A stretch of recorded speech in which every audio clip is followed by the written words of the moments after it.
सहनाववतु सहनौ भुनक्तु सह वीर्यं करवावहै तेजस्विनावधीतमस्तु मा विद्विषावहै। ओम शांति शांति शांति। योग दर्शन की 103वीं कक्षा, योग दर्शन के तृतीय पाद विभूति पाद का 44वां सूत्र चल रहा था। विभूतियों का प्रसंग है भूत जय का, और इससे पूर्व भी हम कई सिद्धियों को पिछले पाठ में देख चुके हैं। तो पिछले पाठ के विषय में किन्हीं को कुछ पूछना है तो पूछ सकते हैं, पूछिए।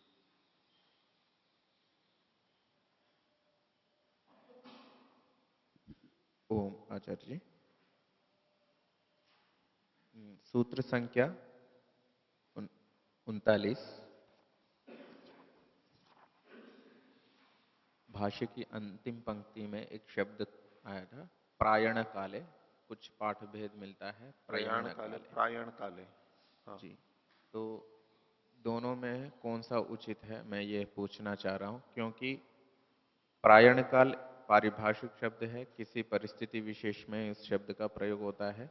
प्रयाण काल जो है सामान्यतः सब जगह प्रयुक्त होता है, और जब यहाँ उत्क्रांति की सिद्धि है तो प्रयाण काल मतलब जब भी वो चल रहा होता है तब उत्क्रांति की सिद्धि होती है, या तो प्रायण काल में अपने प्राण, जैसे स्वामी जी के भाष्य के आधार पर ऐसे समझ में आ रहा है कि प्रायण ठीक है। नहीं, यहाँ तो मृत्यु वाली ही बात है जी, मृत्यु का ही प्रसंग है ये। उत्क्रांति जो है एक शरीर को छोड़ के दूसरे शरीर में जाना, प्रसंग तो वही है। अब उसको हम प्रयाण भी सामान्य रूप से कह सकते हैं, और प्रायण उसका विशेष नाम हो गया। ठीक है, और कुछ पूछिए। 35वें सूत्र में हाँ। दूसरे अनुच्छेद में जो पौरुषेय प्रत्यय आया, तो ये जो ज्ञान है इसको अनुमानिक ज्ञान लेंगे या फिर प्रत्यक्ष ज्ञान लेंगे? फिर से बोलिए वाक्य को। दूसरे अनुच्छेद में जो पौरुषेय प्रत्यय आया है, हाँ। तो इस ज्ञान को हम अनुमानिक ज्ञान लेंगे या फिर प्रत्यक्ष? कोई सा भी ज्ञान। ज्ञान तो ज्ञान है, वो प्रत्यक्ष अनुमान या शब्द किसी भी तरह से बोध हुआ है, सबका ग्रहण हो जाएगा ज्ञान मात्र का। अगर इसमें जी प्रत्यक्ष वाला पक्ष लेंगे तो फिर उस प्रत्यक्ष ज्ञान पे संयम करने से जो पुरुष ज्ञान होगा, तो उन दोनों ज्ञानों में फिर हम क्या भिन्नता दिखाएंगे वहां पे? पूर्व ज्ञान होगा। नहीं, पुरुष ज्ञान, हाँ। पूर्व वाला पुरुष ज्ञान वो भी प्रत्यक्ष है। नहीं, जो ज्ञान हुआ है वो पुरुष के बारे में नहीं, किसी भी कोई सा भी ज्ञान है। वो संसार का ज्ञान है, वो कुछ और चीज का ज्ञान है, परमात्मा का ज्ञान है, कोई सा भी ज्ञान है। तो आत्मा में चूंकि ज्ञान रहता है, वो बोध को प्राप्त होता है, तो जब उसको देखेंगे तो उससे आत्मा का स्वरूप पता लगेगा। कौन सा ज्ञान है वो तो जाना हुआ है ही। आपका प्रश्न इस तरह से है कि जिसको प्रत्यक्ष जान ही चुके हैं उसको और क्या जानेंगे। जो ज्ञान है ही तो उसमें और क्या ज्ञान होगा। तो ज्ञान को जानने से उसी ज्ञान को नहीं जाना जा रहा है, आत्मा में स्थित ज्ञान को जानने से आत्मा को जाना जा रहा है। तो अलग अलग बात है जी। इसमें एक जो और आपने ये प्रश्न तो आप अनुमान में भी कर सकते हैं। ये अनुमान से भी हमने जान लिया है तो और क्या जानेंगे उसको, वो प्रत्यक्ष से जानेंगे, वो फिर अलग प्रमाण हो गया। ये तो यहां पर पुरुष ज्ञान की बात हो रही है, आत्मा का ज्ञान होगा। आत्मा में आत्मा के गुण ज्ञान को जानने से आत्मा का ज्ञान होगा। जैसे कि गन्ने के रस को जानने से, देखने से, चखने से गन्ने का ज्ञान होगा कि गन्ना कैसा है, ये कौन सा वाला गन्ना है। कपड़ा है, कपड़े के को छूने से पता लगेगा ये कौन सा कपड़ा है, उसके रूप को, स्पर्श को जानने से पता लगेगा ये कौन सा है। तो जो जाना जा रहा है उसको नहीं जानने की बात कह रहे हैं। गन्ने के रस को अनुभव कर रहे हैं, चख रहे हैं, तो गन्ने के रस को ही जान रहे हैं ऐसा प्रश्न है ही नहीं है यहां पर। गन्ने के रस को जानने से गन्ने के बारे में पता लग रहा है, ये कौन सा गन्ना है। सब्जी के रस को देखने से ये पता लग रहा है कि सब्जी कैसी है, इसमें क्या क्या चीजें पड़ी हुई हैं इत्यादि। तो यहां जो पुरुष में ज्ञान है और पुरुष जो जो चीज जानता है, उस ज्ञान पर संयम करने से आत्मा का ज्ञान हो रहा है, ना कि जिस वस्तु का वो ज्ञान है उस वस्तु का ज्ञान है। आपका प्रश्न उस दृष्टि से है। अब बोलिए।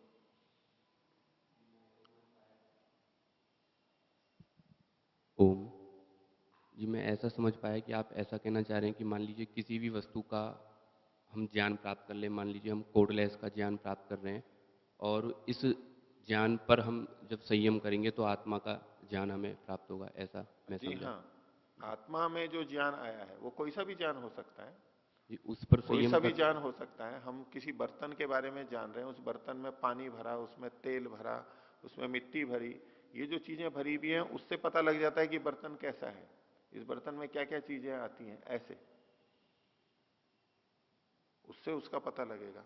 तो आत्मा में स्थित जो ज्ञान है विभिन्न वस्तुओं का, उस ज्ञान को देख के, जैसे कि चित्त की वृत्तियों को जान करके चित्त का ज्ञान हो जाता है कि इसका चित्त कैसा है। ज्ञान वृत्तियों को रहे हैं, लेकिन वृत्तियों से चित्त का पता लग जाता है। इस तरह से यहां पर आत्मा का ज्ञान होगा। इसमें कैसा ज्ञान आता है, कैसे कैसे है, आत्मा जो ज्ञान स्वरूप है, आत्मा किस तरह से ज्ञान को अनुभव करता है, इत्यादि बातें को जानने से आत्मा का ज्ञान हो रहा है उसको। बोलिए। जी, यहाँ पर जो अ, अंत में जो पुरुष ज्ञान की बात जो कही है, तो वो पुरुष ज्ञान साक्षात ज्ञान हमें लेना जी हाँ, चाहिए। साक्षात्कार प्रत्यक्ष कहलाएगा वो। ये संप्रज्ञात समाधि की बात है, वो जी प्रत्यक्ष ही होता है। जी। तो जी, ये अभी स्पष्ट नहीं हो रही है कि मैं किसी भी वस्तु का ज्ञान प्राप्त कर रहा हूँ और फिर उस पे संयम कर रहा हूँ, और तो फिर जी उस वस्तु का प्रत्यक्ष होना चाहिए। जिस तरह से जी चित्त का आपने जो दृष्टांत दिया था, तो उसमें वृत्ति पर संयम कर रहे हैं तो वो हमें चित्त का ज्ञान देगा। तो फिर से अगर बोलना। हम, जिसमें, मतलब अगर हम वृत्ति के बारे में जान रहे हैं, अगर हम वृत्तियाँ, वृत्तियों के बारे चित्त में। की वृत्तियाँ, हाँ। तो हमें चित्त का जो ज्ञान होता है, हाँ, तो वहाँ तो वो दृष्टांत समझ में आ रहा है। लेकिन ऐसा ही यहां पर है। लेकिन यहाँ पर हम जान किसी दूसरी वस्तु के बारे में रहे हैं, और फिर उसके माध्यम से ज्ञान हम, ज्ञान नहीं, प्रत्यक्ष ज्ञान हम आत्मा का कर रहे हैं, ये नहीं इसको स्पष्ट हुआ। थोड़ा यूं समझिए, वृत्तियां एक बुद्धि में उतरी हुई वृत्ति है और एक आत्मा में उतरी हुई वृत्ति है। एक बुद्धि वृत्ति, एक ज्ञान वृत्ति। चित्त में स्थित वृत्तियों को भी जब हम जान रहे हैं, आप उसका अर्थ ये ले रहे हो वो वृत्तियां तो चित्त की हैं, इसलिए चित्त का ज्ञान हो रहा है। और यहां आत्मा के संदर्भ में तो जो ज्ञान हो रहा है वो तो ज्ञान किसी अन्य वस्तु का है, उससे आत्मा का ज्ञान कैसे होगा, ये आपने प्रश्न रखा था। तो वृत्तियों के संदर्भ में सोचिए कि चित्त में मेरे वृत्ति उठी किसी वस्तु के बारे में, वो वृत्ति तो किसी और के वस्तु के बारे में है। वृत्ति तो चित्त में है, लेकिन वृत्ति का विषय तो कोई और है। सैकड़ों तरह की वृत्तियां हैं, सैकड़ों तरह की वस्तुएं, गुणकर्म स्वभाव है, उनकी वृत्तियां मन में उठ रही हैं। उन वृत्तियों से चित्त का ज्ञान हो रहा है। वृत्तियां चित्त में है, लेकिन वृत्तियों का विषय तो संसार की बहुत सारी भिन्न भिन्न वस्तुएं हैं। वहां पर भी बिल्कुल ये की ये बात है। वहां कोई वृत्ति चित्त के बारे में नहीं उठ रही है कि चित्त कैसा होता है, क्या होता है, उन वृत्तियों पे संयम करेंगे तो चित्त का ज्ञान होगा, नहीं। संसार की जितनी भी वस्तुएं हैं उनकी वृत्तियां जब मन में उठती हैं, उनको देख करके भी मन का ज्ञान होता है। ऐसे ही यहां पर भी लगेगा। जी, संसार के किसी भी विषय के संबंधित जो चित्त की वृत्तियाँ उठ रही हैं, उससे हमें उनके संस्कारों का जी बोध होगा। उससे हम इस तरह से कह देते हैं कि हमें मन का बोध हो रहा है, लेकिन वहाँ पर उन चित्त की वृत्तियों का बोध होने से हम ये नहीं कह देते कि चित्त का हमें प्रत्यक्ष हो रहा है। होता है, बिल्कुल होता है। मन का प्रत्यक्ष ऐसे ही होता है। किसी भी वस्तु का प्रत्यक्ष उसके गुण धर्मों के माध्यम से होता है। वृत्तियों के माध्यम से हमें संस्कारों का पता लग रहा है, तो संस्कार भी चित्त में है और चित्त का पता लगता है। किसी भी वस्तु का ज्ञान उसके गुण धर्मों से ही होता है। जी, ये ऐसे ही बस इसी तरह से इसको और विचारना, अभी और प्रश्न मत करो। आत्मा में भी जो सारा ज्ञान हो रहा है वो अलग अलग विषयों का हो रहा है, और उन ज्ञान को समझने से पुरुष का ज्ञान हो रहा है। बिल्कुल उदाहरण वैसा का वैसा ही है, और विचार करना। बोलिए। ओम।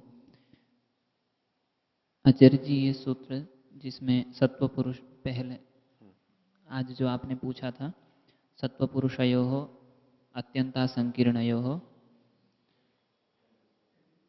तो इस सूत्र में जो यहाँ पर आया कि प्रत्यय विशेषो भोगः परार्थत्वात्, तो जो अभेद प्रतीति हो रही है वही भोग है परार्थ होने से। तो ये थोड़ा नहीं समझ में आया, क्योंकि जो अभेद ज्ञान है वो तो परार्थ है और जो अलग पृथक पृथक ज्ञान है वो स्वार्थ है। ये कैसे? नहीं, ज्ञान को स्वार्थ परार्थ नहीं कह रहे हैं। ये जो परार्थत्व कहा जा रहा है ये बुद्धि का परार्थत्व कहा जा रहा है, अन्य वस्तु का।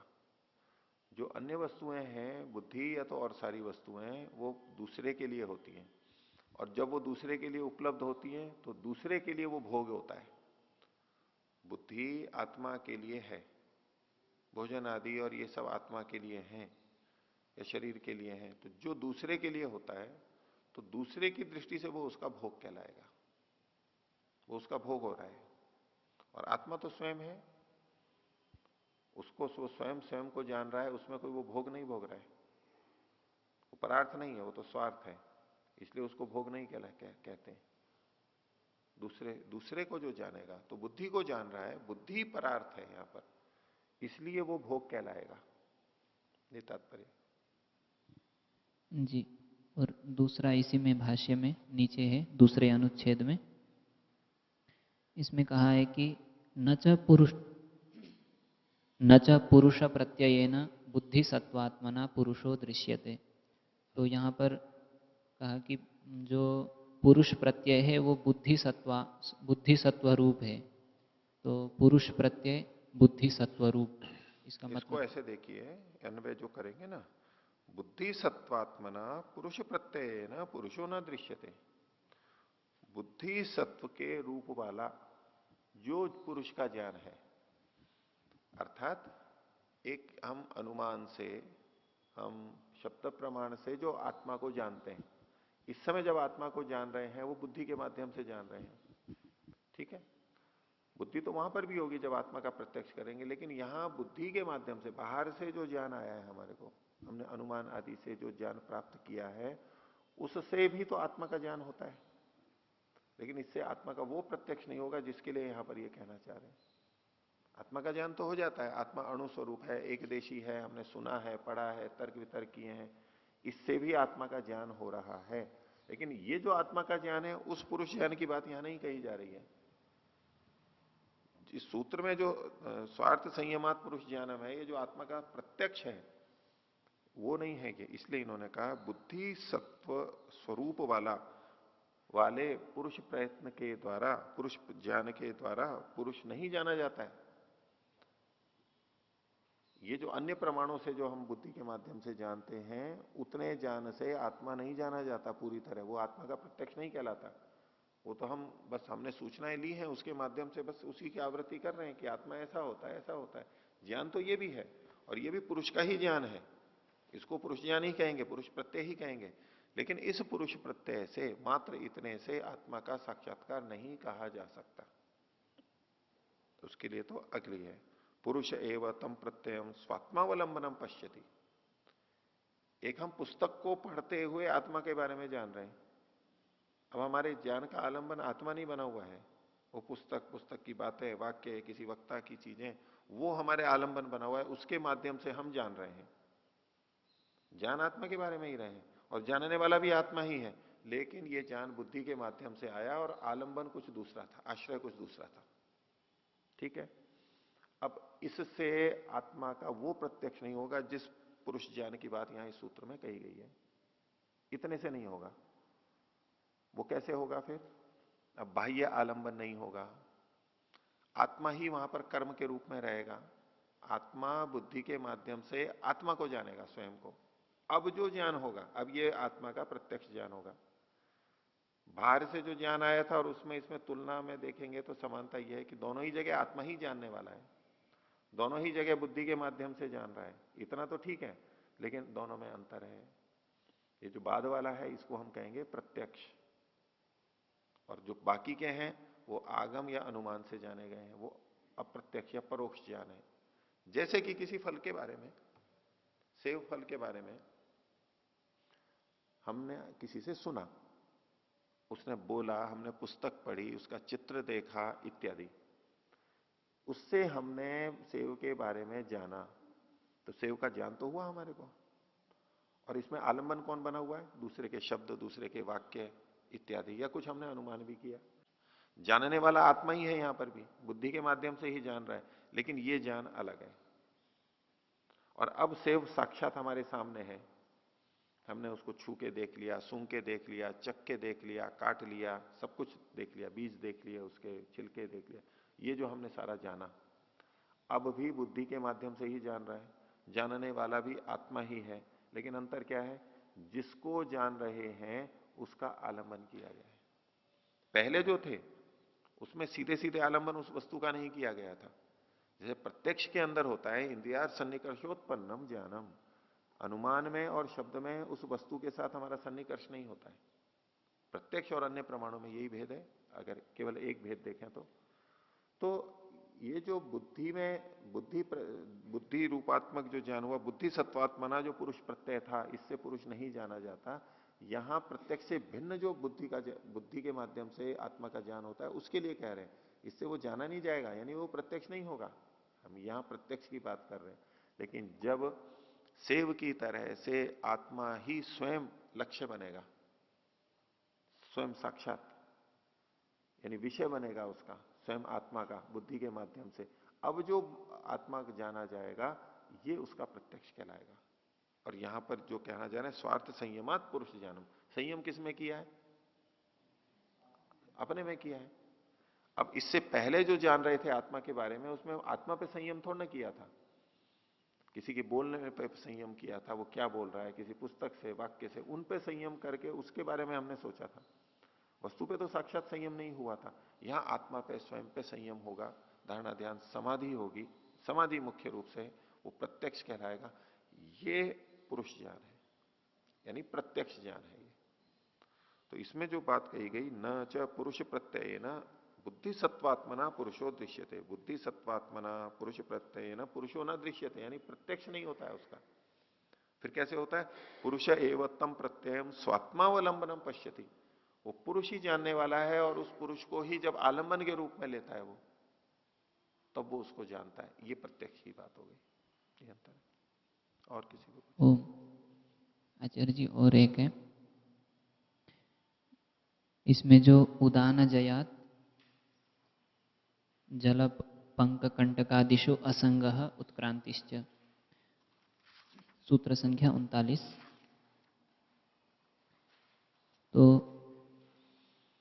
आचार्य जी, इसमें जो असंग है कि उदान जय होने से एक तो जल पंक कंटक आदि में असंग होता है और एक उत्क्रांति होती है, तो उत्क्रांति अलग है और असंग होना अलग अलग है। दोनों अलग अलग है, दो अलग अलग सिद्धियां दी गई हैं। उत्क्रांति तो मृत्यु के समय की बात हो गई, अब एक जन्म से दूसरे जन्म में जाना है, शरीर छोड़ने की बात हो गई, वो उत्क्रमण कहलाएगा। प्रायण काल या प्रयाण काल जो भी उसको कहें आप।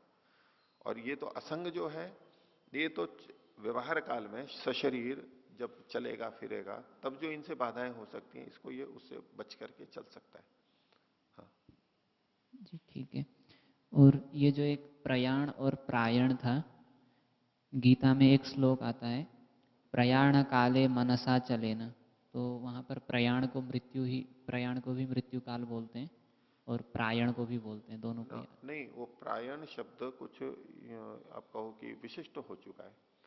प्रायण शब्द मृत्यु के समय जो प्रयाण होता है उसके लिए हो चुका है, योग रूढ़ हो चुका है, यूं कहिए आप। वहीं विशिष्ट प्रयोग किया जाता है, ऐसा भाषा में प्रयोग बन गया। अब प्रयाण तो मृत्यु के अतिरिक्त है, वो भी हो सकता है। ये तो महाप्रयाण बोलते हैं नहीं। हाँ, महाप्रयाण यानी मृत्यु वाला जो है उसके लिए नहीं, प्रयाण शब्द भी है उसमें, प्रायण भी बोल दिया, प्रयाण भी, महाप्रयाण बोलते हैं, ऐसा प्रचलित हो गया। और वैसे प्रयाण किया तो हम कहीं भी निकलते हैं, जाते हैं, जो कोई लंबी यात्रा पे निकल रहा है तो उसको कहते हैं प्रयाण कर रहा है, छोड़ के ही जा रहा है, ऐसे लंबी यात्राओं पे निकलता है इत्यादि। घर छोड़ के निकल गया, वो प्रयाण कह देते हैं, भाई सन्यास में चला गया इत्यादि। तो प्रयाण शब्द मृत्यु के लिए भी बोला जा सकता है, वो मैंने कहा भी, सामान्य अर्थ देखेंगे तो वहां भी प्रयोग हो सकता है, उसमें आपत्ति नहीं है। लेकिन प्रायण शब्द अधिक उपयुक्त है, उसी संदर्भ में विशेष रूप से घटता है। तो किसी को भ्रांति ना हो कि प्रयाण मतलब क्या और कुछ है। लेकिन उत्क्रांति और प्रयाण शब्द से वैसे भी स्पष्ट हो जाता है कि ये प्रसंग वो है। प्रायण अधिक संगत है, केवल इतनी बात है, प्रयाण भी गलत नहीं है। पाठभेद मिल रहे हैं उसमें दोनों में। हाँ पूछिए। इसी सूत्र में आचार्य जी, कौन से सूत्र में? 39वें में। 39 में, हाँ। जो हम प्राण है, जो हम श्वास अंदर ले रहे हैं, प्राण उसी को बोला उन्होंने। फिर प्राण अंदर जाके विभक्त कैसे हो जाता है 5 में? या हम भोजन के समय थोड़ा श्वास अंदर लेते हैं, वो जा सकता है। उदान अपान समान किस स्तर पे होता है, क्योंकि कुछ कनेक्शन कैसे होता है? देखिए, आपने जो प्रारंभ किया है कि जिसको हम अंदर लेते हैं उसको प्राण बोलते हैं, ये मान करके आप आगे प्रश्न रख रही हैं। तो यहां ऐसा नहीं कहा गया कि जिसको हम अंदर लेते हैं वो प्राण है। जो अंदर लेते हैं उसको प्राण कहते हैं, ये नहीं है। जिस शक्ति के माध्यम से हम इस श्वास को अंदर लेते हैं वो वास्तव में प्राण है। हमारी वो शक्ति जिससे हम इस श्वास को अंदर लेने की क्रिया करते हैं, वो शक्ति है वास्तव में प्राण शक्ति। ये जो प्राण अपान उदान व्यान है, ये इंद्रियों की सामान्य वृत्ति है, ये इंद्रियों के रूप में कथन किए जा रहे हैं। ये तो लोक में ऐसा है कि हम जो सांस लेते हैं उस श्वास को प्राण कह देते हैं। यहां उस तरह से नहीं देखिए, उस तरह से देखेंगे तो आपका प्रश्न रहेगा ही। इनका सोचना है कि भाई जो अंदर लिया उसको प्राण कहते हैं, वो भी कहते हैं लोक में। यहां वो अर्थ नहीं है। मैंने उस समय भी इस बात को संकेतित किया था। ये जो श्वास ले रहे हैं ये प्राण अगर लेंगे, अब आपका प्रश्न है कि लिया ये तो प्राण है, अब वो 5 भागों में कैसे बढ़ गया? वही प्राण 5 भागों में बढ़ गया, तो ये तो कथन कर ही नहीं रहे हैं कि वो 5 भागों में बढ़ गया। ऐसा कर ही नहीं रहे, कह ही नहीं रहे हैं इसको। प्राण हमारा जीवन चलाने में सहायक है, ठीक है, वो शक्ति अंदर की। ये भी इंद्रिय की सामान्य वृत्ति है। 5 जो कर्मेंद्रियां हैं वो तो मुख्य हैं, उसके अतिरिक्त जो शरीर में बहुत सारी छोटी मोटी क्रियाएं होती हैं उसमें जो सहयोगी होता है उनको ये शक्तियां कहा गया है। ये अलग अलग कार्य करते हैं। तो वायु के भी 5 भेद हैं, पित्त के भी भेद किए गए हैं, कफ के भी भेद किए गए हैं, एक एक ही नहीं है ये।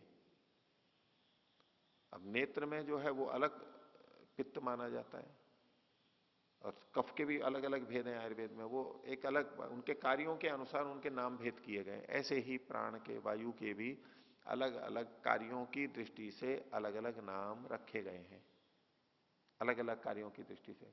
मूलतः एक ही प्राण है, अलग अलग कार्यों की दृष्टि से उसको 5 में बांट दिया गया या 10 में बांट दिया गया, कार्य भेद से है एक ही वो। लेकिन ये जो अंदर श्वास जा रहा है उस वो इन 5 को या 10 को कर रहा है, ऐसा मत बोलिए। ऐसा नहीं, ये कथन ही नहीं है ऐसा। अंदर हमारी वो शक्ति जो इन विभिन्न क्रियाओं को करवाती है, जिसके माध्यम से करते हैं। अब मान लो किसी को वमन हो रहा है, उल्टी हो रही है, ये श्वास को बाहर फेंक रहे हैं, अब ये किस शक्ति से हो रहा है? अब आधुनिक दृष्टि से सोचेंगे आप, पूरा मांसपेशियों को देखेंगे, वहां पर आप नर्वस सिस्टम को भी लाएंगे, ब्रेन को भी वहां से लाएंगे, लेकिन उतना भाग जो ये कर रहा है, इतना भाग जो ये हवा को ऊपर ला रहा है, श्वास को बाहर फेंक रहा है इत्यादि, तो जो श्वास अंदर लिया है उसको यहां कहा ही नहीं गया। इस दृष्टि से प्रश्न आपका नहीं बनेगा इस संदर्भ में। और कोई बोलिए। ओम। आचार्य जी, सूत्र संख्या 38 में बंध कारण शैथिल्यात प्रचार संवेदनाच चित्तस्य पर शरीरावेश, तो इसमें चित्त को ही पर शरीर में जाने की बात कही गई है। आत्मा जाती है कि नहीं जाती है इस विषय में नहीं आई बात। इस विषय में नहीं कहा गया, केवल चित्त ही जा रहा है। ये तो चित्त का पर शरीर आवेश है। सूत्र में भी कहा गया, भाष्य में भी कहा गया। ये ठीक है कि भाष्यकार ने फिर कहा कि चित्त के साथ साथ इंद्रियां भी चली जाती है, आत्मा जाती है वो नहीं है। लेकिन वो जो कथाएं चलती हैं सारी पर शरीर में जाने की, वो आत्मा को साथ में लेते हुए चलती है। लेकिन ये पर शरीर आवेश, पर शरीर में प्रवेश आत्मा का, लेकिन यहां आत्मा का कहा नहीं गया है। चित्त केवल जाता है, इंद्रियां साथ में। जी, यहाँ वेद भाष्य का ये प्रमाण दिखा रहे थे कि उसमें स्वामी जी ने लिखा है कि योगी मतलब विभिन्न शरीरों में जाकर के हर प्राणी के शरीर में जा करके मतलब बहुत सारे विषयों को देखता है, ऐसे बोल के। वो एक अलग विषय हो सकता है, वो अलग विषय हो सकता है। वो चित्त के माध्यम से जाता है, उसको भी कह सकते हैं कि योगी वहां पहुंच गया, आत्मा भले ही नहीं गई है। उसमें स्पष्ट ये थोड़ा लिखा है कि आत्मा भी साथ में जाती है, ऐसा विवेचना थोड़ा है। बस योगी जाता है इतना लिखा है। वो जो योगी चित्त के माध्यम से जाता है और उससे जान लेता है, या आत्मा जाती है, ये तो उससे भी निश्चय नहीं होगा। यहां भी कहा नहीं गया है। और बिना उसके नहीं होता हो, आत्मा भी जाती हो तो ठीक है, वो भी स्वीकार हो जाएगा। बोलिए। 41वें सूत्र में अनावरणम वाली पंक्ति दोबारा से बताएंगे प्लीज। आकाश के लिए आकाश का बताया गया कि आकाश अमूर्त है और अनावरण है। आकाश किसी तरह से आवरण नहीं करता है। अन्य चीजें फिर भी आवरण कर देती हैं, जैसे कि ये दीवार है, ये आवरण कर देती है। कपड़ा है, वो आवरण कर देता है। पत्ते हैं, आवरण कर देते हैं। अग्नि है, आवरण कर देती है। वायु भी अगर ज्यादा मोटी हो जाए तो उसमें भी कुछ आवरण हो जाता है, दूर दूर तक जाता है तो उसमें अंतर पड़ जाता है, कुछ तो बाधा आ ही जाती है। पानी भी आवरण कर देता है, यद्यपि पानी में भी दिखाई देता है, लेकिन फिर भी अगर वो अधिक हो जाए तो आगे चल करके आवरण तो कर देता है। देखने की दृष्टि से आवरण कर देता है, वस्तु के आवागमन की दृष्टि से आवरण कर देता है, रुकावट डालता है। लेकिन आकाश आवरण नहीं करता है, रुकावट पैदा नहीं करता है। इसको दूसरे शब्दों में कहा जाता है अप्रतिघात होता है। प्रतिघात कहते हैं, घात प्रतिघात, कोई वस्तु जा रही है और उसका जो प्रतिबल लग रहा है, ये प्रतिघात बोलते हैं। तो आकाश अप्रतिघात करता है। वायु प्रतिघात करेगी, यद्यपि वायु में भी हम चलते फिरते हैं, लेकिन उसका एक प्रतिघात होता है, वो रोकती है, बल लगता है। आकाश नहीं होता है। आकाश अप्रतिघात करता है, आकाश अवकाश दान करता है, स्थान देता जाता है। कोई गतिशील वस्तु होती है उसके लिए स्थान देता जाता है, बाधित नहीं करता है। इसको ही दूसरे शब्दों में अनावरण भी करते हैं। रोकता नहीं है, ऐसे दिखने करने में बाधा नहीं करता है, गति में बाधा नहीं करता है। ये चीज इसकी आकाश के लिए कही गई है। हो गया? तो आगे पाठ देखते हैं। योग दर्शन के तीसरे पाठ विभूति पाठ का 44वां सूत्र चल रहा था और इसका भाष्य, वेद व्यास जी का भाष्य हम देख रहे थे। सूत्र था स्थूल स्वरूप सूक्ष्मान्वयार्थवत्व संयमात भूत जय। भूतों पर जय, महाभूतों पर विजय की प्राप्ति, ये सिद्धि यहां कही गई है। और इनके इन 6 रूपों पर, 6 स्थितियों में, एक स्थूल, एक स्वरूप, एक सूक्ष्म, एक अन्वय, एक अर्थवत्व, इन पर संयम करने से 5 हुए। 5 इनके ऊपर संयम करने से भूत जय हो जाता है। तो व्यास जी जो खोल रहे थे कि स्थूल क्या है, तो स्थूल इनका जो स्थूल रूप है महाभूतों का, उसको स्थूल कहा गया, जो कि शब्दादि गुणों से युक्त होते हैं, इनके विशेष होते हैं। और इनका जो स्वरूप है उसको ये यहां पर बता रहे थे। तो स्वरूप के संदर्भ में इन्होंने कहा कि कोई भी वस्तु होती है उसमें सामान्य और विशेष गुण होते हैं, और सामान्य विशेष से युक्त वो द्रव्य होता है। और वो द्रव्य कई तरह से हो सकते हैं, जो हम कथन करते हैं वो विभक्त अवयव वाले भी होते हैं और अविभक्त अवयव वाले भी होते हैं। किसी शब्द को जब हम बोलेंगे तो उससे उसके भेदों का पता भी लग सकता है और नहीं भी लग सकता है। तो पिछला जो हमारा वाक्य था इसमें इन्होंने बताया था कि प्रत्यस्तमित भेदावयव अनुगता, शब्द के माध्यम से उसमें भेद पता नहीं लगता है। उसके लिए उदाहरण दिया था शरीर। अब शरीर शब्द से उसकी अनेकता का पता नहीं लगता है, शरीर शब्द से। वृक्ष शब्द बोला तो उससे उसमें कुछ अनेकत्व का पता नहीं लगेगा इस शब्द से। यूथ यानी झुंड कहेंगे तो भी अनेकत्व का पता नहीं लगेगा, वो तो एक ही चीज है। और वनम वन, इससे भी एकत्व का ही बोध होता है। यद्यपि इसमें प्रथम जो 2 उदाहरण है शरीर और वृक्ष, इसके अवयवों की वैसे भी हमें प्रतीति नहीं होती है, लेकिन यूथ और वन जो है, झुंड और वन, इसके जो अवयव हैं उनकी भेद की प्रतीति हमें होती है। कि झुंड है, मान लो गायों का झुंड है, भेड़ों का झुंड है, तो झुंड, यद्यपि झुंड शब्द एक को ही बता रहा है, लेकिन उसके अवयवों को हम अलग अलग आसानी से देख सकते हैं। वन एक ही चीज को बता रहा है, लेकिन उसके वृक्षों को हम पृथक पृथक अलग अलग देख सकते हैं। ऐसा शरीर और वृक्ष के साथ नहीं है। तो शरीर और वृक्ष एक तरह के उदाहरण है, और यूथ और वन एक तरह के उदाहरण है। अभी ये चारों मिलाकर के एक तरह के उदाहरण दिए गए। इन चारों में समानता है, चारों में समानता होते हुए भी इनमें भिन्नता है, जो कि आगे प्रकट होगी आगे के उदाहरणों से। और शब्द के द्वारा जो अवयवों में भेद पता लगता है, उसका उदाहरण दिया था देव मनुष्य। देव और मनुष्य, अब ये जो शब्द पढ़ा गया, इसमें देव एक अलग समूह है और मनुष्य अलग है, और मिलाकर के देव मनुष्य कहा गया है। यहां शब्द से ही उन भेदों का पता लग रहा है। पीछे जो 4 शब्द कहे थे, उसमें अनेकत्व होते हुए भी, अवयव होते हुए भी शब्द से भेद का पता नहीं लगता था।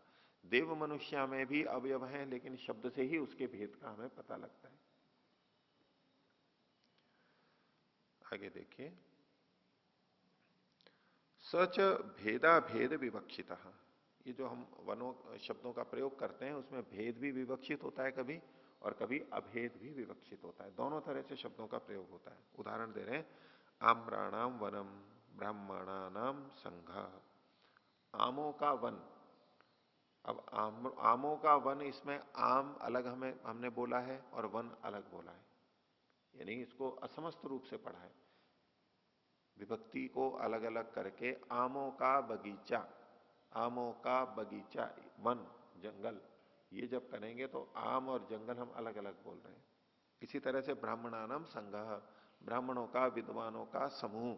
अब ब्राह्मण बहुत सारे हैं और समूह दोनों में भिन्नता है। लेकिन इसी को यदि हम आम्रवनम, आम्रवनम और ब्राह्मण संघ ऐसा बोलेंगे, यानी आमवन, आम्रवन, अब ये जो बोला है समस्त के रूप में, अब यहां पर एक रूप में आ रहा है। अब ये अलग अलग नहीं कर रहे हैं, जिसको इन्होंने कहा भेद अभेद विवक्षित। आम्रवन जब शब्द बोला, अब ये समस्त हो गया, यहां पर अभेद है। आम का वन, यहां पर भेद विवक्षित है। शब्द की दृष्टि से देखना है केवल, अर्थ तो जैसा है वो एक ही जैसा है। ब्राह्मण संघ इति, ये हो गया। अब आगे कहते हैं सपुनर्द्विविधा। ये जो पीछे इन्होंने वृक्ष, शरीर आदि जो कथन किए थे, पहला वाला, क्योंकि इन्होंने देखो पीछे कहा था द्विष्ठो ही समूह, समूह द्विष्ट होता है, 2 तरह से होता है, उसको इन्होंने बताया। तो इसमें जो पहला वाला है उसको बता रहे। सपुनर्द्विविधो युत सिद्धावयवो अयुत सिद्धावयवश्च। ये जो समूह है, ये फिर 2 प्रकार का हुआ। युत सिद्धावयव, युत सिद्ध अवयव मतलब तो घटक हो गया। युत सिद्ध का मतलब है जिसके अवयव पृथक पृथक है, अलग अलग, अलग अलग सिद्ध अवयव वाला, कि ये एक अवयव है, ये एक अवयव है, ऐसा जहां पर पता लगता है वो युत सिद्धावयव है। और अयुत सिद्धावयव वो है जिसके अवयवों को अलग अलग हम सिद्ध नहीं कर सकते, देखते नहीं, से पता नहीं लगता है। अब युत सिद्धावयव का उदाहरण दे रहे हैं। युत सिद्धावयव समूहो, युत सिद्धावयव जो समूह है उसका पहला उदाहरण दिया, वनम संघ इति। वन और संघ, वन शब्द, शब्द तो एक ही है, लेकिन वन के जो अवयव हैं वो पृथक पृथक सिद्ध अवयव वाले हैं, हमें स्पष्ट पता लगता है। इसी तरह से संघ में भी ब्राह्मण या मनुष्य जो भी हैं उनका हमें पता लगता है। आगे कहा अयुत सिद्धावयव संघाता। दूसरा संघात होता है जो अयुत सिद्धावयव होता है, जिसके अपृथक सिद्ध अवयव होते हैं। अवयव तो होते हैं लेकिन पृथक पृथक उसको कथन नहीं होता है। उदाहरण दिया, शरीरम वृक्ष परमाणु रीति। शरीर अनेक अवयव वाला है लेकिन फिर भी एक ही हमें दिखाई देता है। इसी तरह से वृक्ष, ये अयुत सिद्धावयव है। साथ में परमाणु भी एक नया उदाहरण इन्होंने दे दिया, एक शब्द दे दिया परमाणु। परमाणुओं के भी भेद पता नहीं लगते इस रूप में। इसको 2 ढंग से देखते हैं। एक तो कि परमाणुओं के अवयव हैं और अब पता नहीं लग रहे हैं, क्योंकि जिस वर्ग में इसको रखा है परमाणु को, तो जैसे शरीर और वन नहीं, शरीर और वृक्ष, इसके अवयव को भी स्वीकार कर रहे हैं लेकिन अवयव पता नहीं लग रहे हैं। ऐसे ही जब परमाणु शब्द कहा तो यहां परमाणु का तात्पर्य ये लेंगे कि इसके भी अवयव होते हैं। एक तरफ हम न्याय की दृष्टि से देखें, न्याय वैशेषिक में जो परमाणु आता है तो वो तो और टूटता नहीं है, इस दृष्टि से परम वा त्रुटे है। वो परमाणु भूतों के परमाणु, यानी तन मात्रा के स्तर पर जो परमाणु है वो है। लेकिन ये सांख्य और योग अलग दृष्टि से बात करते हैं, ये सत्वर स्तंभ तक जाते हैं। तो उस दृष्टि से जब परमाणु को देखेंगे तो वो भी सावयव ही होगा, सावयव ही होगा। और सावयव होगा लेकिन उसके भेद हमें पता नहीं लगते। तो ये अयुत सिद्धावयव की उदाहरण में परमाणु भी दिया गया है। आगे, अयुत सिद्धावयव भेदानुगत समूहो द्रव्यम इति पतंजलि। अब इनमें से द्रव्य कौन सा है? दो तरह के समूह हम देख रहे हैं, एक युत सिद्धावयव और दूसरे अयुत सिद्धावयव। अब इनमें से द्रव्य कौन से हैं? तो पतंजलि जी का मत यहां पर दिया गया, जो कि सिद्धांत पक्ष भी है, कि अयुत सिद्धावयव जो अयुत सिद्धावयव भेद से अनुगत जो समूह होता है उसको द्रव्य कहते हैं। अर्थात समूह तो है वो भी, एक समूह है वन वाला समूह, लेकिन वन को द्रव्य नहीं कहेंगे, वन कोई द्रव्य नहीं है, लेकिन वन एक है इस रूप में हमारा व्यवहार तो चलेगा।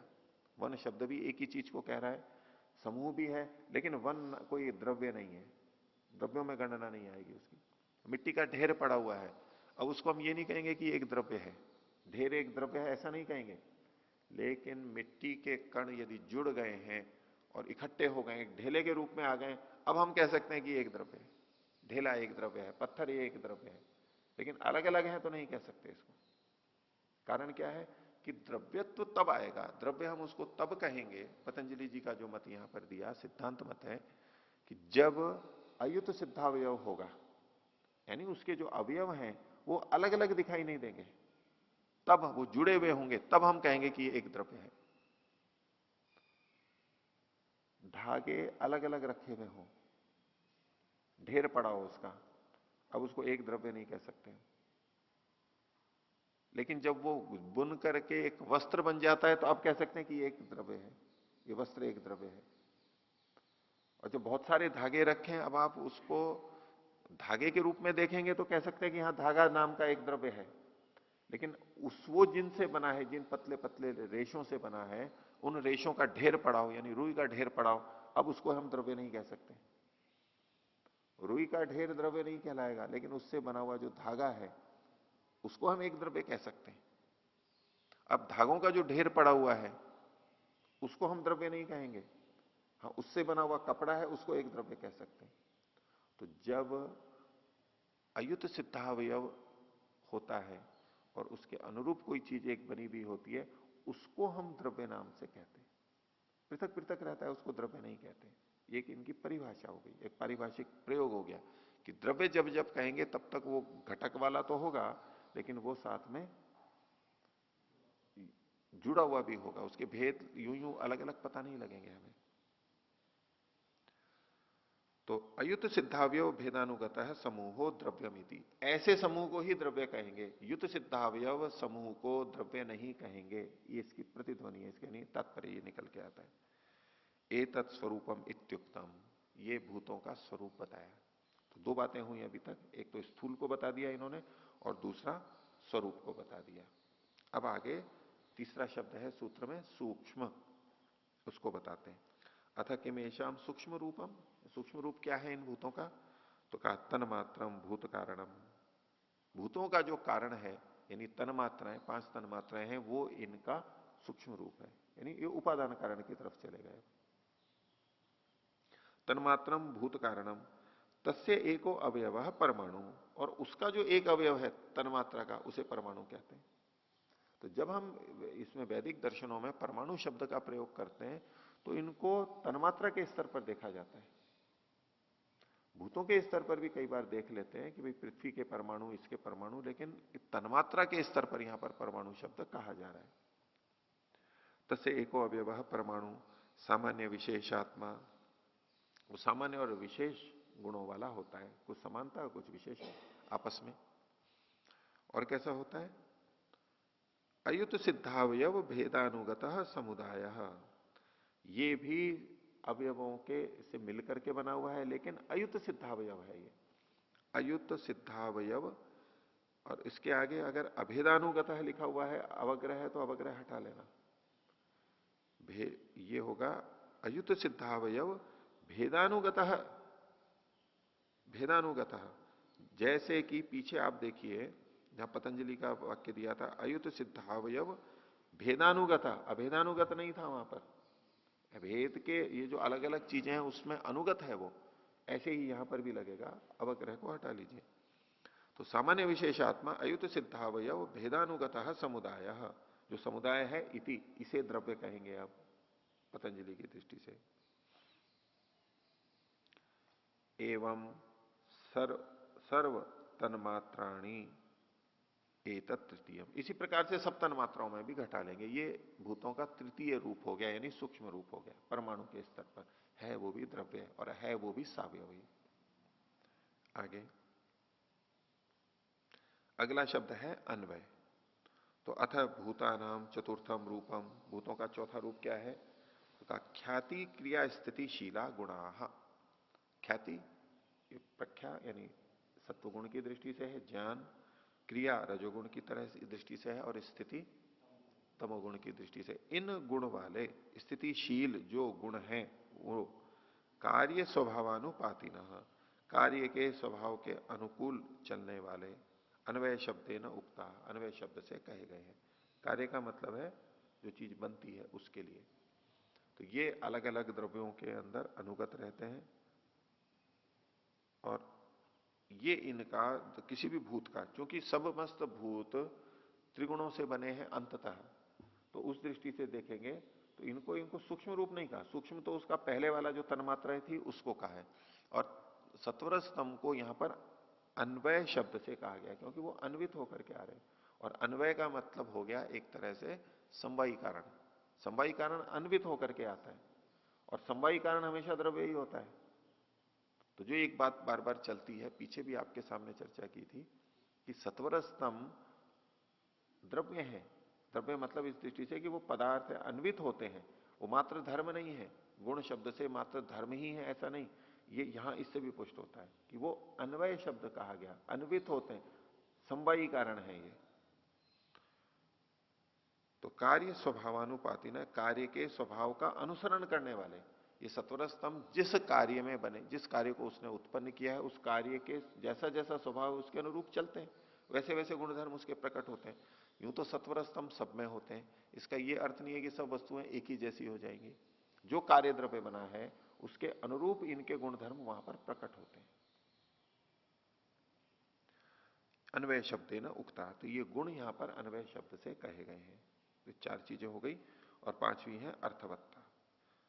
अथ एशाम पंचमम रूपम अर्थवत्वम, इन भूतों का पांचवा रूप क्या है? अर्थवत्व। ये भी, इसमें भी संयम करना जरूरी है।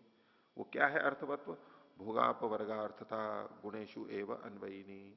भोगापवर्गार्थता, भोग की प्राप्ति, भोग प्रयोजन, और अपवर्ग यानी मुक्ति प्रयोजन, ये दो प्रयोजन यहां पर हैं।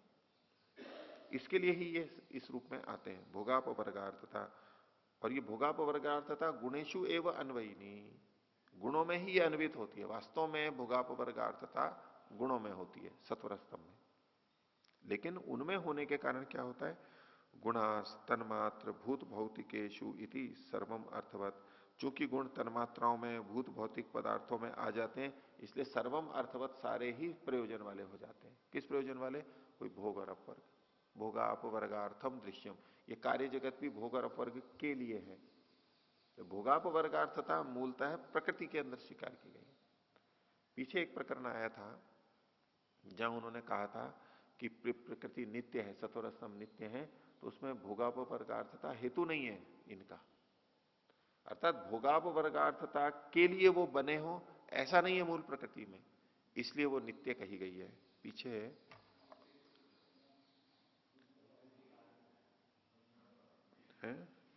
2:19,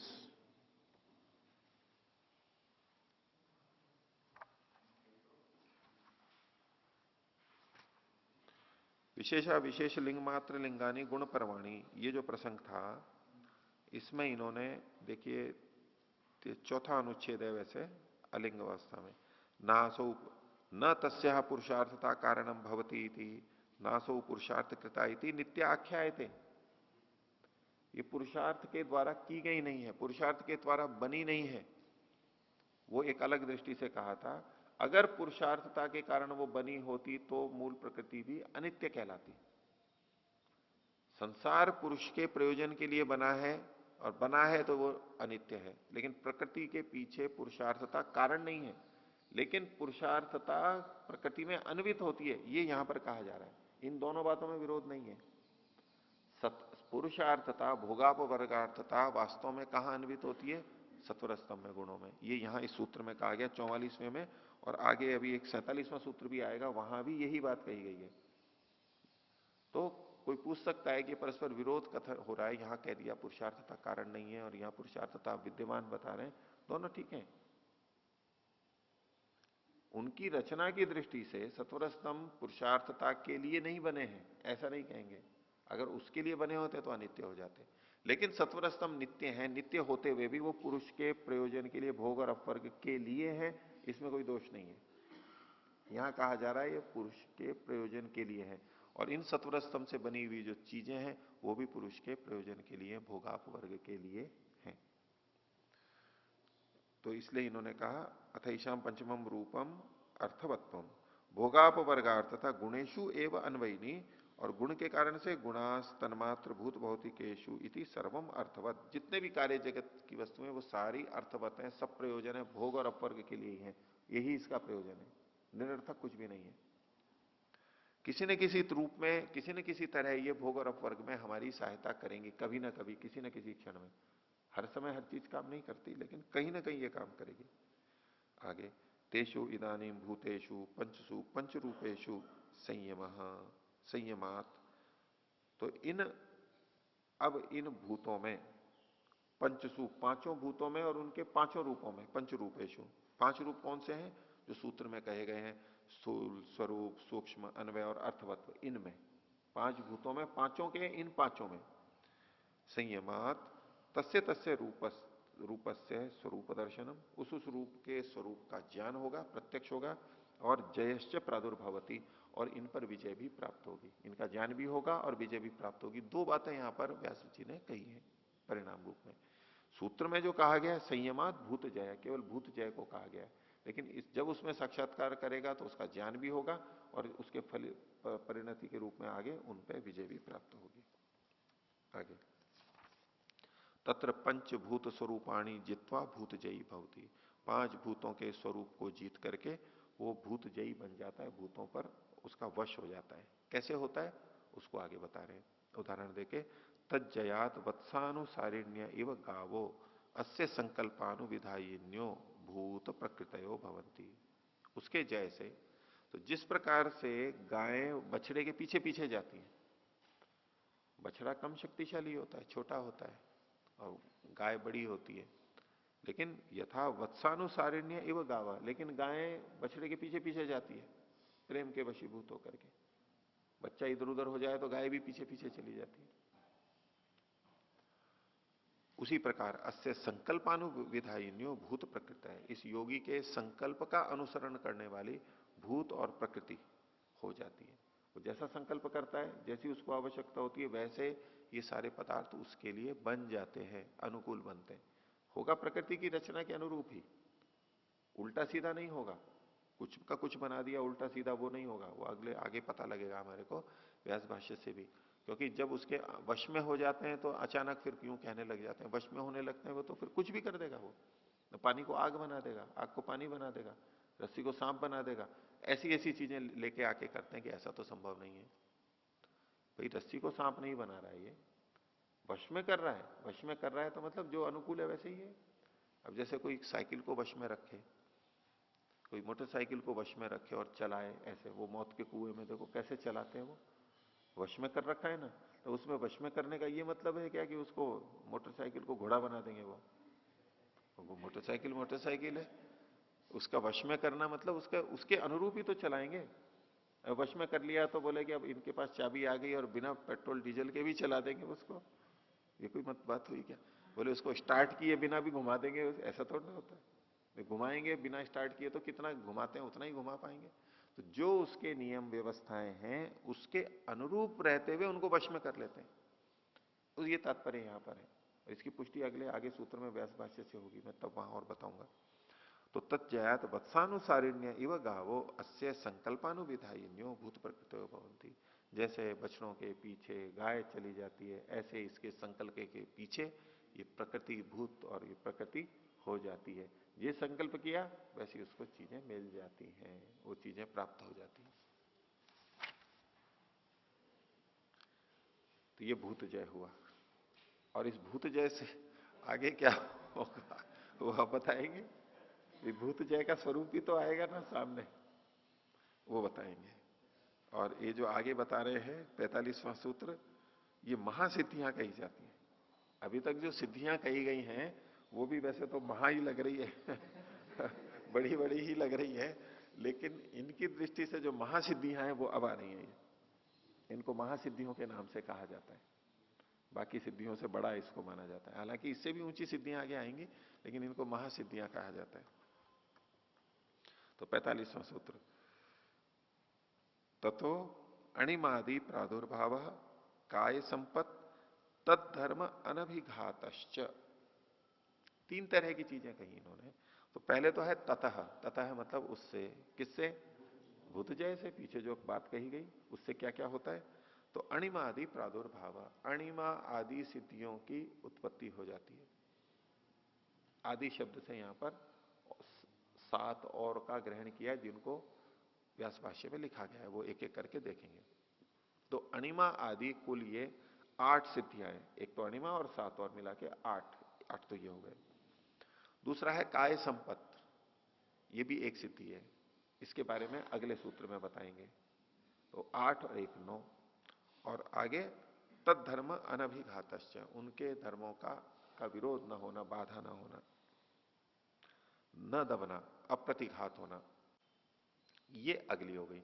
तो 8 अणिमादि, काय संपत 9वीं, और तद्धर्म अनभिघात ये 10वीं। ऐसे 10 को यहां पर स्वीकार किया इन्होंने, 10 सिद्धियां। तो अणिमादि क्या है उसको बताते हैं, देखिए। तत्र अणिमा भवती अणु, अणिमा सिद्धि में क्या है, वो अणु हो जाता है, छोटा सा हो जाता है, छोटा सा हो जाता है।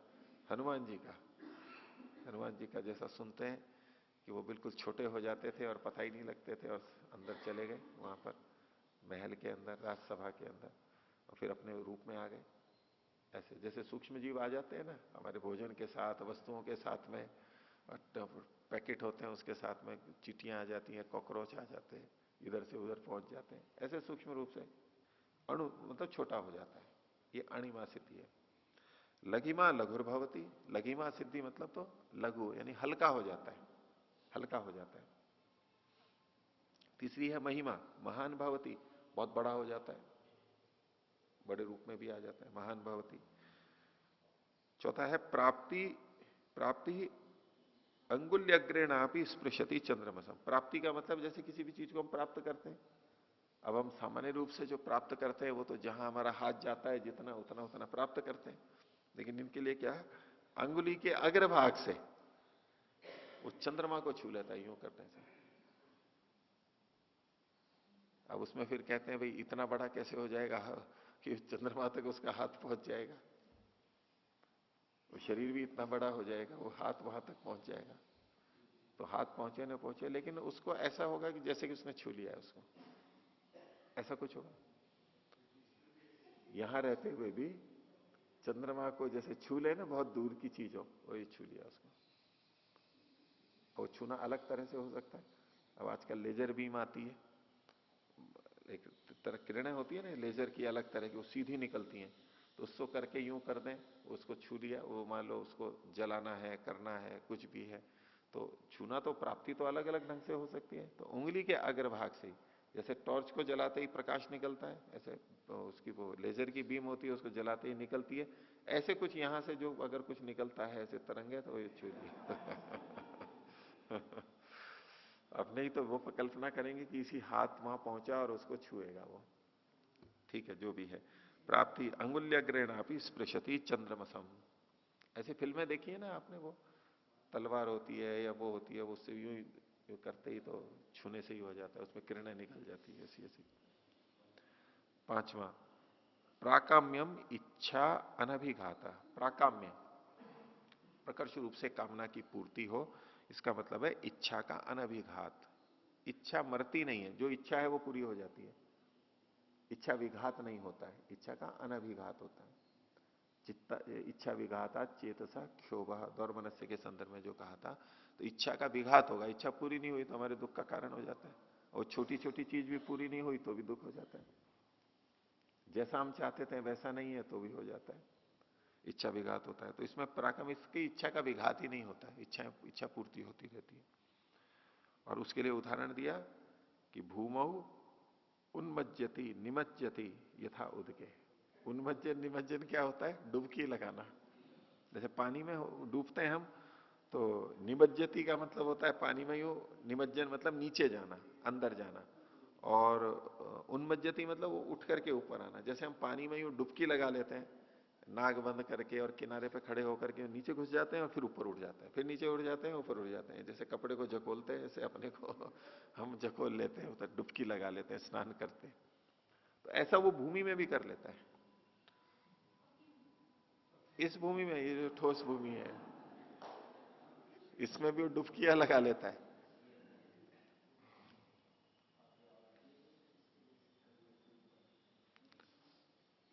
उन्मज्जन निमज्जन कर लेता है, ये है यहां पर। ये जो प्राकाम्य है, इसके ऊपर अपने अहमदाबाद में जो कमलेश जी शास्त्री हैं, कॉलेज में महाविद्यालय में पढ़ाते हैं, प्राध्यापक हैं, प्रोफेसर हैं, तो उन्होंने एक बात कही कि ये सिद्धियां, 8 सिद्धियां अन्य पुराण आदि में भी कई जगह आती हैं। तो वहां पर प्राकाम्य के स्थान पर प्राकाश्य शब्द लिखा है। पिछले स्नेह सम्मेलन में उन्होंने वो प्रस्तुत किया था, स्नेह सम्मेलन था या कौन सा कार्यक्रम था, उसमें प्रोजेक्टर पे किया था जब हम रोजड़ में थे तब। तो वहां उन्होंने कहा था कि यहाँ प्राकाश्य, ये एक वहां शब्द मिलता है। तो प्राकाम्य बोले कि प्राकाम्य तो ये तो संगत नहीं होता है, प्राकाश्य। तो भागवत के अधिकांश पाठों के अंदर ये 8 सिद्धियां दी गई हैं, उसमें प्राकाम्य की जगह प्राकाश्य शब्द लिखा हुआ है, और उनका समर्थन था कि यहां प्राकाश्य ही होना चाहिए। तो उसमें उनका एक तर्क ये भी था कि जो प्राकाम्य है, अपनी इच्छा अनुसार, प्राकाम्यम इच्छा अनभिघात, भूमि में आता, और तत्धर्म अनभिघात, आगे जो ये सिद्धि आ रही है ना एक, तत्धर्म अनभिघात है। तो तत्धर्म का अनभिघात है, भाई हम वो डुबकी लगा रहे हैं तो डुबकी लगा ली, उसने जो मूर्ति से रोकता है वो रोकना नहीं हुआ, अनभिघात हुआ। तो बोले ये तो एक ही अर्थ हुए, इसलिए प्राकाम्य का जो यहां पर अर्थ किया गया वो तो तत्धर्म अनभिघात से मिलता जुलता है, इसलिए इसको अलग ढंग से लेना चाहिए। तो प्राकाश्य अर्थ है, उसके को प्रकाशित कर देता है। जैसे कि पीछे कहा था समान जयात ज्वलनम, वो प्रकाशित कर देता है, तेजस्वी हो जाता है, कुछ उस तरह का वो कह रहे थे। तो ये 5 सिद्धियां हमने देखी। आज का पाठ इतना ही रखते हैं।